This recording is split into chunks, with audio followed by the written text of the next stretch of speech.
রটিয়ে দেওয়া হচ্ছে অভিষেক বন্দ্যোপাধ্যায় বিজেপিতে যাবে। আরে আমার গলা কেটে দিলে কাটা গলা থেকে মমতা ব্যানার্জি জিন্দাবাদ বেরোবে। আমি বেঈমান নই। বাজারে ছড়িয়ে দেওয়া হচ্ছে নতুন দল আসছে, বিজেপির হাতে কলকে আর তামাক খেয়ে কয়েকটা সংবাদ মাধ্যম আর দু চারটে সাংবাদিক এই কাজটা করছে। আমি তাদের নাম করে এই সবার পরিবেশ নষ্ট করব না। আর খবরে যা দেখবেন, আমি আপনাকে বলছি 100তে 100টাই মিথ্যে। কোনো খবরের কথায় বিশ্বাস করবেন না।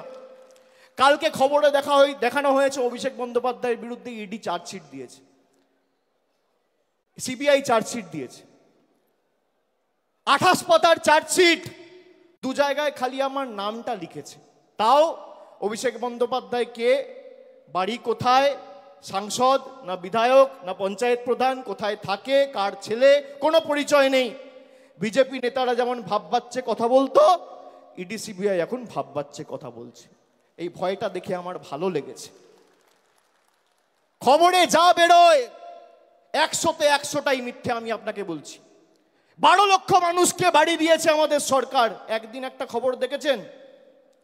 2.5 কোটি মানুষকে, 2.5 কোটি মহিলাদের, মায়েদের, দিদিদের, বোনেদের নিজের গচ্ছিত সঞ্চিত সরকারি রাজ্য সরকারের কোষাগার থেকে আমাদের সরকার লক্ষ্মীর ভান্ডার দিয়েছে 50,000 কোটি টাকা খরচা করে।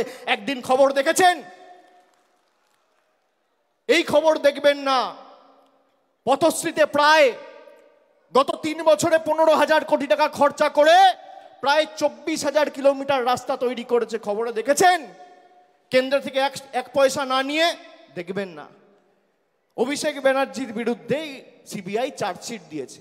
আরে আমি সকাল বিকেল কথা পাল্টাই না। 5 বছর আগে কোভিডের সময় 2020 সালে বলেছিলাম যে আমার বিরুদ্ধে যদি কোনো রকম কোনো প্রমাণ বা কোনোভাবে সিবিআই বা ইডি প্রমাণ করতে পারে বা তথ্য দিতে পারে আদালতে যে আমার প্রত্যক্ষ বা পরোক্ষ মদতে কোনো ভুল হয়েছে, কোনো দুর্নীতি হয়েছে, কেউ 10 পয়সা তুলেছে, আপনাকে চার্জশিট দিতে হবে না, সামান দিয়ে আমায় ডাকতে হবে না, ফাঁসির মঞ্চ করুন, গৃহে মৃত্যুবরণ করব।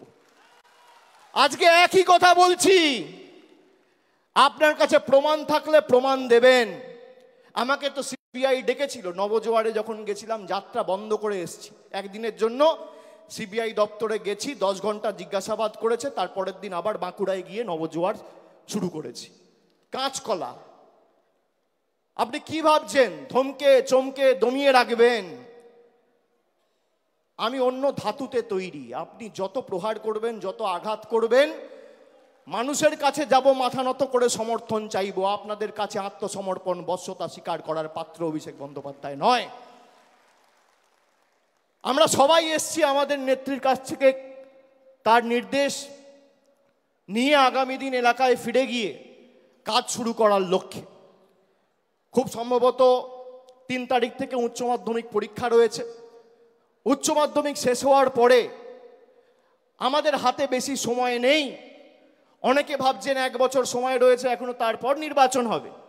1 বছরের মধ্যে 2 মাস 3 মাস বর্ষা রয়েছে, তার মধ্যে 15 দিন পরীক্ষা রয়েছে, 2 মাস কালী পুজো, দুর্গা পুজো।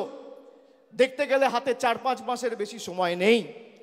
এখন থেকে মাঠে নামুন, রাস্তায় থাকুন, অতন্দ্র প্রহরীর মতো বাংলাকে আগলে রাখুন। যেখানে দরকার হবে আপনারা যে পাড়ায় যেতে বলবেন, যে বুথে ঢুকতে বলবেন, আগামী দিনে আমি যাব, কথা দিয়ে যাচ্ছি। কিন্তু লড়াইটা নিজের কাঁধে তুলে নিয়ে 214 থেকে একটা আসন হলেও আমাদের বাড়াতে হবে। 2026-এ আমাদের লক্ষ্য যে কটা আবর্জনা বিজেপির, ওই 70-75টা তো জিতেছিল, তার মধ্যে 10 জন চলেই এসছে। আর নির্বাচন হয়েছে, সেখানেও তৃণমূল কংগ্রেস জিতেছে। নির্বাচন যখনই হয়েছে, যারা বিজেপি থেকে এসে তৃণমূলের প্রার্থী হয়ে নির্বাচনে দাঁড়িয়েছে, মানুষ তাদের দুহাত তুলে সমর্থন করেছে। আমি আপনাদের অনুরোধ করব, 1 বছর আগামী সব কিছু ভুলে গিয়ে, নিজেদের মধ্যে ভেদাভেদ ভুলে গিয়ে, মানুষের কাছে ঐক্যবদ্ধ হয়ে, মানুষের কাছে গিয়ে সরকারের যে জনমুখী প্রকল্প এবং জনসংযোগ আরো আগামী দিন কিভাবে নিবিড় করে তোলা যায়, সেই দিকে নজর দিন। ষড়যন্ত্র করে কোনো লাভ নেই। যারা হোয়াটসঅ্যাপ গ্রুপে রাজনীতি করতে চান, এসব করে কোনো লাভ নেই। মানুষের পাশে দাঁড়িয়ে মানুষের জন্য কাজ করতে হবে। আর যারা চক্রান্ত করবেন তারাই আক্রান্ত হবেন। মানুষের জন্য কাজ করতে গেলে মানুষ কিসে খুশি, মানুষ কিসে অখুশি, কি প্রয়োজন, কোথায় জল যাচ্ছে না, কোথায় কে কন্যাশ্রী পাচ্ছে না, কোথায় কে লক্ষ্মীর ভাণ্ডার পাচ্ছে না, আমাদের সেই কাজগুলো সুনিশ্চিত করতে হবে। এটাই তো বাংলার বৈশিষ্ট্য। নানা ভাষা, নানা মত, নানা পরিধান, বিবিধের মাঝে দেখো মিলন মহান। বৈচিত্র্যের মধ্যে একতা।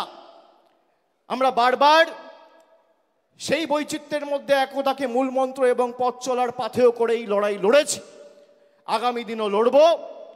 এক চুল এক ছটাক জমি বিজেপি সিপিএম কংগ্রেসকে ছাড়ব না।